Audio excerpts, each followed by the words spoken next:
Candidate against the Prime Minister. Boris Johnson is also reported to have dismissed the idea of a return to Westminster. Now, as I just mentioned, Sky News research suggests the success of the Paralympics has led to a change in people's attitudes towards disability. The Ipsos Mori poll showed 81% of people believed the Games had a positive effect, with only 3% thinking it had been negative. Well, let's talk about that now with Patrick Hopkins, who's a Disability Development Manager at the charity Access Sport, and also with comedian Steve Day, whose act revolves around his experiences as a deaf man. He joins us live from Birmingham. Good afternoon to you both. Patrick, to you first. Have you noticed a change over the past few weeks in people's attitudes?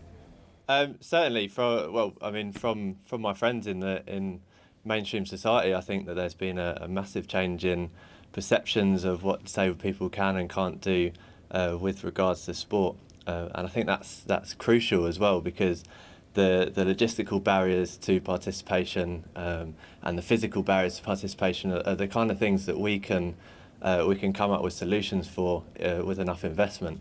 But it's that psychological barrier, the perception of disabled people themselves, and also the perception of non-disabled people, that is really one of the biggest barriers to participation. And I think that the Paralympics, as long as we can capture that, is going to be fantastic for grassroots sports participation. Interesting. Let's just ask Steve, your experiences, Steve. Have attitudes changed, do you think? I think definitely, yeah. It's been absolutely fantastic. I mean, I'm a comedian, and even in the gigs I've been doing since the Paralympics have been on, it just seems there's a shift in attitude, quite a large shift, except in Watford for some reason. But it just seems people have had their eyes opened during these Paralympic Games. It started at the opening ceremony. But who are the 2% that thought it was negative? What are they doing? What have they been watching? Maybe they haven't watched any of it at all, Steve. Will it last? I mean, people hope it will, people feel it should, but will it? Definitely. You can't unsee what has been seen. The problem, I think, has been perceptions of disabled people. For non-disabled people, it's been ignorance. I don't mean in a bad way, except they just don't know. But to see disabled people being successful, and these games have not been about, how they have in the past, about patronising, you know, aren't they lovely, aren't they brave, bless their little wheels. This has been about people being top-level sports people. And I think that's been fantastic for the whole Paralympic movement. The fact it's about great sport now. I mean, there is the story, they're fantastic backstories, and the journey people have been on, but it's about the event, about that 100 metres or that cycle race. Yeah, Patrick, it's a point I wanted to pick up with you, working in the business, not about the disability for the past few weeks. It has been about their ability and their amazing ability in whatever field these athletes have chosen. Yeah, and I think what we need now is firstly the media to retain interest in disability sport, and not just Paralympians, but for other impairment groups such as the Deaf Olympics that are coming up in 2013, the Special Olympics as well. And the other major thing that we need now is for mainstream community sports clubs to really kick on and be inclusive in everything that they do. The support's out there in terms of training, the funding's out there if you know where to look, the links are there to be made with deaf and disabled people's organisations, and I think that's really key for the sustainability of participation from disabled people and capturing this newfound interest in disability inclusion in sport. Patrick, you mentioned funding, investment in any sport is hard to come by, so where does it come from? Well, there's lots of different areas that we can get the investment from. I mean, Sport England have just opened up the closing date was about a week ago for their £8 million fund, the Inclusive Sport Fund, and they've been inundated with people applying for that. I mean, I think it was up to about 150 million maybe of pounds that have been applied for through that fund. So that's partly where the funding comes from, but I think the funding also comes from charities such as ourselves, and also from local sports clubs, maybe subsidising through the membership fees that they have already, or or there's plenty of ways in which we can get the funding potentially from the private sector as well. And I think that's one of the biggest points that's going to come out of this, is that funding is imperative. Steve, do you think that your job will change as a comedian? I mean, sometimes it is felt people are treading on eggshells, if we can put it like that, when talking about disabled people. Is that stopping now because we can all be far more honest? Yes, I think definitely. Although, oh, sorry, I'm sorry, I thought you'd be talking to me. No, Carry on. I was talking to you, Steve. Carry on.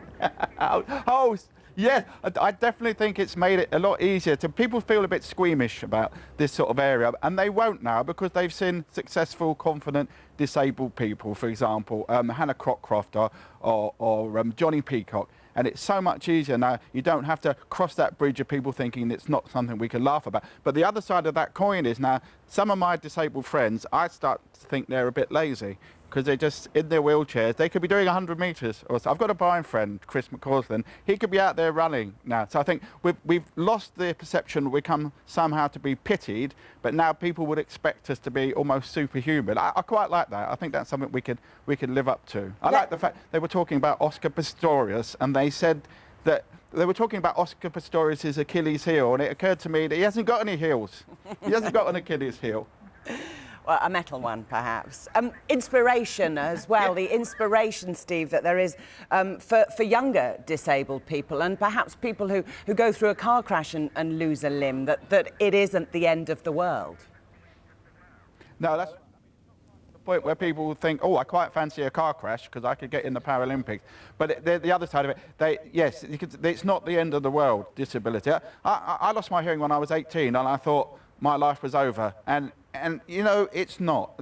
It's not great, but it's a positive thing. It's that you can still achieve. You still can. You can be great.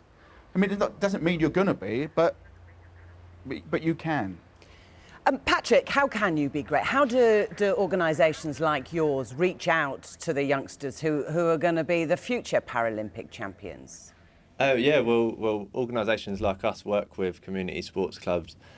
Firstly, to be proactive about promoting the opportunities that they have, which means that more disabled people can take part in sport. I think it's important that coaches are progressive and are really look to build in like small-term and long-term goals for the young disabled people that come to their clubs, so that they can achieve greatness.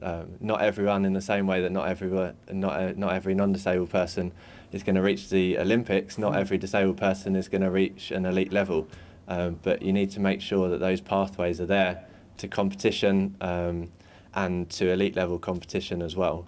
And when you do, Patrick, get people engaged in a sport and you get them going to competition, how do you find that their mental attitude, their psychology changes towards their life?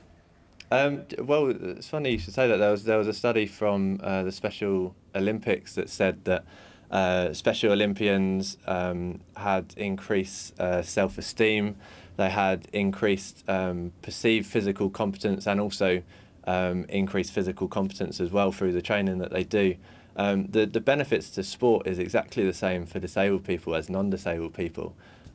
So if you look at any person who's involved in sport often, then you'll see the kind of identity they get from that, and the physiological improvements to their health that they get from that as well. There's so many different benefits from participating in sport, and I just really hope that we can capture this legacy and make sure that the Paralympic legacy is just as important as the Olympic legacy as well, and not a secondary concern.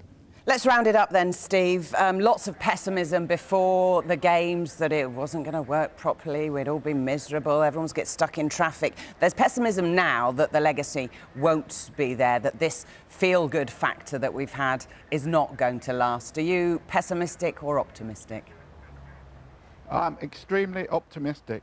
Although I hope now the extra visibility that disabled people have got will feed through into the fact that disabled people at the moment are facing the worst attacks on their benefits and systems that they've ever had. And I hope now people will realise disabled people are there and they count and they matter and they can contribute. We're not just a drain on society. Steve, we appreciate your time and amusing us this afternoon. Steve Day and Patrick Hopkins, thank you both very much. Thank you. It's been a pleasure. Thank you. Well, coming up here on Sky News in just a moment, we've got all the sport and can Paralympics GB end London 2012 with more medal success. Plus, will it be a golden day for Lewis Hamilton in Italy?